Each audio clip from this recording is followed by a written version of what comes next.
বিজয় এবং তার ভাই প্রতাপ, তারা দুই ভাই এই বাড়িটিতে বসবাস করত। বিজয় একটি ছোট্টখাট্ট চাকরি করত এবং তার ওই বেতন দিয়েই তাদের দুই ভাইয়ের ছোট্টখাট্ট সংসারটি বেশ ভালোই চলে যেত। তার ভাইকে সে পড়ালেখা করাতো তার বেতনের টাকা দিয়ে। আরে ভাই প্রতাপ, আমি অফিসে যাচ্ছি। তোর যদি কোনো কিছু লাগে আমাকে বল, আমি অফিস থেকে ফেরার সময় তোর জন্য কিনে নিয়ে আসবো। না না দাদা, আমার কিছুই লাগবে না। আমার কিছু লাগলে আমি তো তোমাকে বলি যে আমার এটা লাগবে। এখন আমার কিছুই লাগবে না। হ্যাঁ, তা আমি জানি, কিন্তু কখনো কিছু লাগলে আমাকে সরাসরি বলিস, কিন্তু কখনো কোনো কিছু চাইতে দ্বিধা করবি না। কখনো কোনো কিছু লাগলে আমাকে সরাসরি বলবি, আমি আমার সামর্থ্য অনুযায়ী চেষ্টা করব। হ্যাঁ দাদা, তা আমি জানি। আমার কখনো কোনো কিছু লাগলে আমি সরাসরি তোমাকে বলবো। আর তুমি আমার সমস্ত ইচ্ছাই যে পূরণ করো সেটাও আমি খুব ভালোভাবেই জানি। কোনো সমস্যা নেই, এখন আমার কোনো কিছুই লাগবে না। তুমি সাবধানে অফিসে যেও। ঠিক আছে, তাহলে আমি অফিসে চললাম। তুই সাবধানে থাকিস কিন্তু বাড়িতে। তারপর বিজয় সেখান থেকে বেরিয়ে পড়ে অফিসের উদ্দেশ্যে এবং সে অফিসে যেতে থাকে। তাদের দু ভাইয়ের সংসারটি বেশ এভাবেই বেশ শান্তিতেই কাটাচ্ছিল।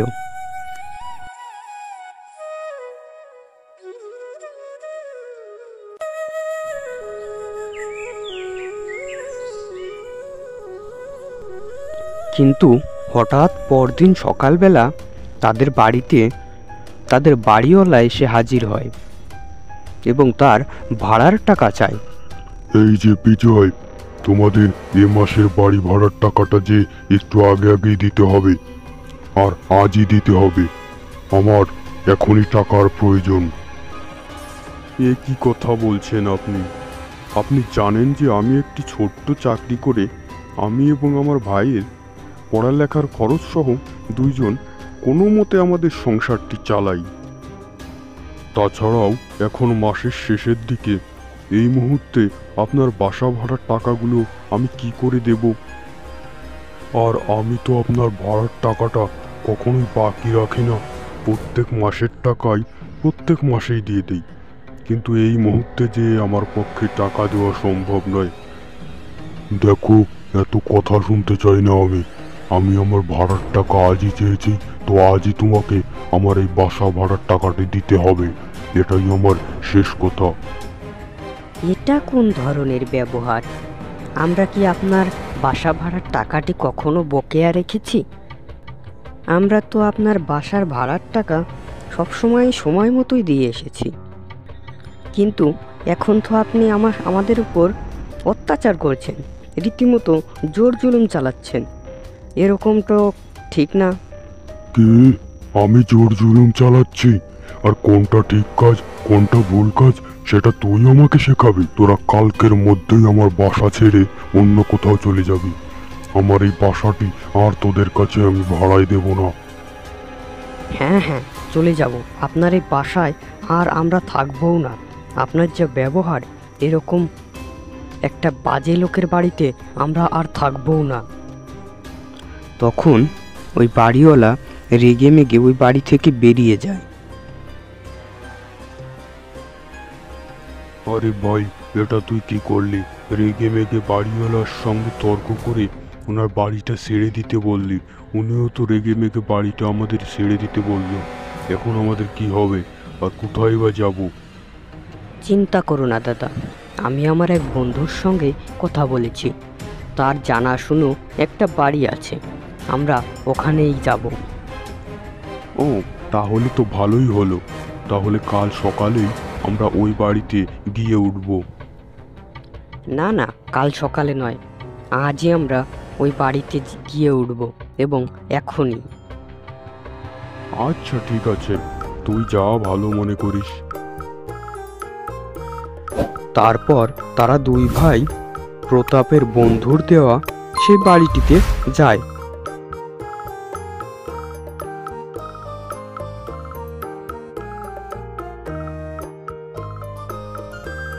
এই নে বন্ধু, এই বাড়িটিতে তোরা থাক এবার। অনেক উপকার করলি রে বন্ধু। এই মুহূর্তে আমাদের একটা বাড়ির সত্যি খুব প্রয়োজন ছিল। অনেক উপকার করলি। সে ঠিক আছে, কিন্তু তোরা এই বাড়িটিতে একটু সাবধানে থাকিস।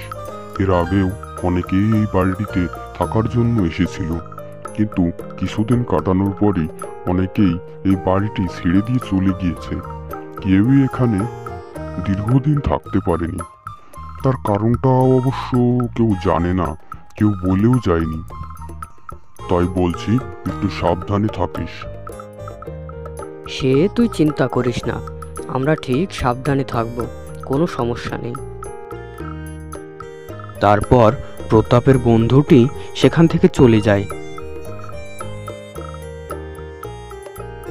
যাক, অবশেষে আমাদের একটি বাড়ি হলো আবার। ওই লোকটার বাড়িটা ছেড়ে দিয়ে চলে আসাটাই ভালো হয়েছে। লোকটা আসলেই একটা অসভ্য। ঠিকই বলেছ, লোকটা আসলেই একটা খারাপ মানুষ। না হলে কেউ ভাড়াটিয়াদের সঙ্গে এই রকম ব্যবহার করে? আচ্ছা থাক সে কথা। আজ তোমার অফিস নেই? হ্যাঁ হ্যাঁ, অফিস তো আছেই। এখন অফিসে যাব। তুই সাবধানে থাকিস কিন্তু বাড়িটিতে। আমি তাহলে অফিসে চলি। আচ্ছা তুমি অফিসে যাও, আমি বরং বাড়িটা গুছিয়ে ফেলি। তারপর বিজয় অফিসে চলে যায়।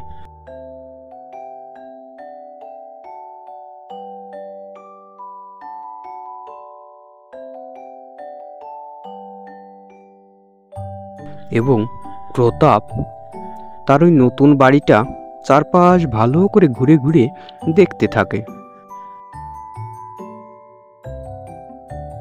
দেখতে দেখতে তার চোখ পড়ে একটা বন্ধ দরজার দিকে। সে কৌতূহলবশত দরজাটি খুলে সেই রুমে ঢুকে পড়ে। রুমে ঢুকে সে দেখতে পায় ঘরটি প্রচণ্ড অন্ধকার। আরে বাপরে, এই ঘরটি কি অন্ধকার আর কেমন একটা যেন, খুবই ভয়ঙ্কর। এই ঘরে আর বেশিক্ষণ থাকা যাবে না, আমি বরং তাড়াতাড়ি এই ঘর থেকে বেরিয়ে পড়ি। তারপর প্রতাপ জলদি জলদি সেই ঘর থেকে বেরিয়ে পড়ে এবং তার পিছু পিছু একটি আলো আসতে থাকে, কিন্তু প্রতাপ সেটা লক্ষ্য করে না। কিছুক্ষণ পর প্রতাপ যখন তার ওয়াশরুমে গিয়ে আয়নায় নিজের চেহারা দেখতে যায়, তখনই সে নিজের চেহারার পরিবর্তে সেখানে একটি ভয়ঙ্কর ভূতের ছবি দেখতে পায়। তারপর প্রতাপ তো খুবই ভয় পেয়ে যায় এবং সে বলতে থাকে, আরে আরে, এটা কি, এটা কি? আয়নায় আমি আমার নিজের চেহারার জায়গায় এ কি দেখছি? এ কি ভয়ঙ্কর! ওই বন্ধ ঘর থেকে তুই তো আমাকে মুক্তি দিয়েছিস। এখন আমি তোর শরীরে ঢুকে পড়বো, কিন্তু তুই যদি কোনো প্রকার বাধা দিস তবে আমি কিন্তু জ্যান্ত চিবিয়ে খেয়ে ফেলবো। কিন্তু কেন? আমি তো তোমাকে ওই ঘর থেকে মুক্তি দিয়েছি, তুমিই তো বললে। তাহলে কেন তুমি আমাকে মারবে আর আমার মধ্যেই কেন ঢুকে পড়বে? অত কিছু আমি জানি না, আর তোর কথার উত্তর দিতেও আমি কোনো বাধ্য নই। এবার আমি তোর শরীরে ঢুকে পড়বো। তারপর সেখানে ওই ভূতটি আয়না থেকে বেরিয়ে প্রতাপের শরীরে ঢুকে পড়ে। তখনই প্রতাপের দাদা অফিস থেকে ফিরে এসে তাকে খুঁজতে খুঁজতে সেখানে চলে আসে।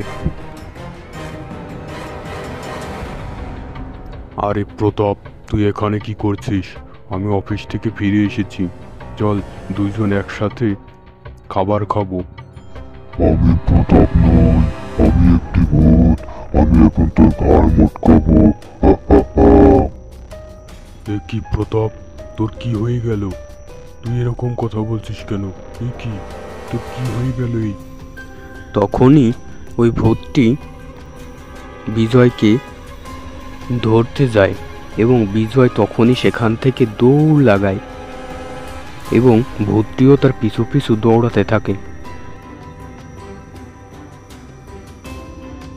দৌড়াতে দৌড়াতে বিজয় হঠাৎ করে নিজের অজান্তেই সেই বন্ধ রুমে ঢুকে পড়ে এবং ভূতটিও তার পিছু পিছু দৌড়াতে দৌড়াতে সেই রুমে ঢুকে পড়ে। সেই রুমে ঢুকে পড়ার পরপরই হঠাৎ করে ভূতটি প্রতাপের শরীর থেকে বেরিয়ে পড়ে। আরে আরে, এই রুমে তো আমার কোনো শক্তি কাজ করে না, আমি এই রুমে কি করে ঢুকে পড়লাম? এটা শুনে বিজয় এবং প্রতাপ সেখান থেকে ওই রুম থেকে দুইজন দৌড়ে বেরিয়ে পড়ে এবং ওই রুমটি আবার বন্ধ করে দেয়।